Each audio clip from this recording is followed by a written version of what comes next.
Welcome to the tutorial for ILIOS Battle for Troy, an abstract strategy game by Elliot Hochberg and published by Playford Games. 2 to 4 players ages 8 and up can play this game in about 20 minutes. ILIOS is played on a 7x7 grid board and can be played on the 5x5 board for a shorter game. Each player will place down tiles to raid, occupy, and eventually plunder a surrounded tile in which they earn points.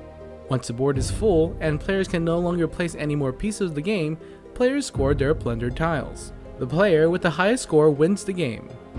To set up a game of ILIOS, shuffle all warrior and both oracle tiles in the bag. Then each player selects a color and takes the disc of their chosen color into the supply. Starting with a random player, they draw 3 tiles from the bag and keep their faces hidden from their opponents. Then every player selects a space on the board to place a wasteland tile. Borrow tiles from the included expansion and turn them face down to do this. Ignore this step if playing the shorter game version. Finally, each player receives an iron weapon tile and places it on an open space. For games with 2 players, the first player places an additional iron weapon tile. There are 4 steps on each turn: deploy, raid, plunder, and reinforce. To deploy, a player selects one of their tiles and must place it next to an adjacent tile occupied by an opponent or an unoccupied iron weapon tile. The player may turn the tile in any of the 4 directions they like as long as one of the points of the tile is directed at one of these tiles, adjacent being next to a tile in any of the 8 sides. A player must reveal their hand if they cannot place a tile. If proven so, then they place any of their tiles in an open space on the board. On the raid step, the player will check from their play which disc will be placed with their colored disc. Any opponent's tile that is pointed at is replaced with the current player's discs. The removed discs are returned to the owner's supply. Any unoccupied iron weapon tile is also placed with the player's discs. However, the wasteland can never be occupied. Before moving to the next step, the player places their disc on their played tile. A tile is plundered once it is surrounded on all 8 sides. All tiles, including unoccupied iron weapons, the wasteland, and discs contribute to surround tiles. This means tiles with other players' discs are also plundered on the same turn. Even ones on the edge of the board counts as being surrounded. Once surrounded, the tile is removed and is kept aside for scoring at the end of the game by the player who was last occupying it. The disc on the tile remains on the board. The final step has the player draw a new tile into their hand and the turn passes to the next player to the left. The game will end once all spaces has been filled and players can no longer play tiles. Add up all the values of each plundered tile. The player with the highest score wins the game.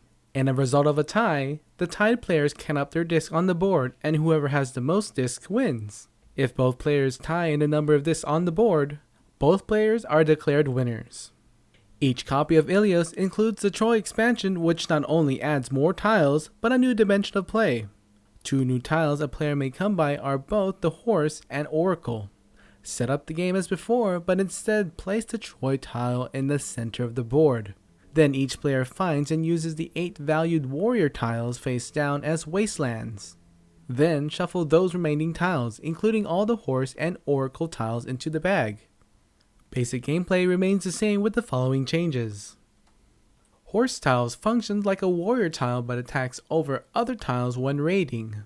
This means that it isn't necessary to deploy a horse directly adjacent to a tile. But players still must observe rules of occupying opponents' tiles and tiles which are unoccupied. There are 3 types of horse tiles you can find. The straight jump attacks a space away from the 4 orthogonal directions. The diagonal jump, of course, attacks any of the 4 directions diagonally. The side jump moves like a horse in chess. It has 8 possible spaces it can attack to.